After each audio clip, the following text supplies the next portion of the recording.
कंचन राज मुजफ्फरपुर। रिमझिम recording studio Rajgir. गे तोरे अखिया के कजरा बेईमान, गे तोरे अखिया के कजरा बेईमान, गे तोरे अखिया के कजरा बेईमान।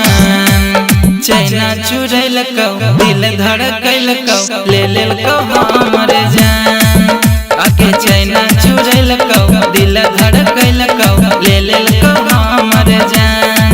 गे तोरे अखिया के कजरा बेईमान, गे तोरे अखिया के कजरा बेईमान, गे तोरे अखिया के कजरा बेईमान। डीजे कंचन राज मुजफ्फरपुर। गे तोरे अखिया के कजरा बेईमान। हमरा पागल बनैनी गे तू दीवाना बनैनी गे, कवन जादू चलाई के तू अपन प्रेमी बनैनी गे, अपन प्रेमी बनैनी गे। हमरा पागल बनैनी गे तू दीवाना बनैनी गे, कवन जादू चलाई के तू अपन प्रेमी बनैनी गे। गे तोर ओठवा पर के तिलावा चैना चुरैल कौ दिल धड़कैल कौ ले लेल कौ हमर जान, आके चैना चुरैल कौ दिल धड़कैल कौ ले लेल कौ हमर जान।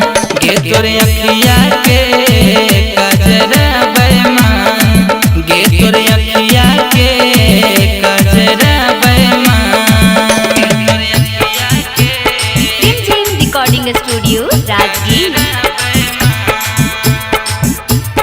डीजे कंचन राज मुजफ्फरपुर। गे तोरे अखिया के कजरा बेईमान। छौड़ी हमरा से पट जोगे आके सीना से सट जोगे, प्यार करो ही तोरा हमरा से लिपट जोगे, हमरा से लिपट जोगे। छौड़ी हमरा से पट जोगे आके सीना से सट जोगे, प्यार करो ही तोरा हमरा से लिपट जोगे। तोर चमनिया भरल मुस्काना चैना चुरैल कौ दिल धड़कैल कौ ले लेल कौ हमर जान,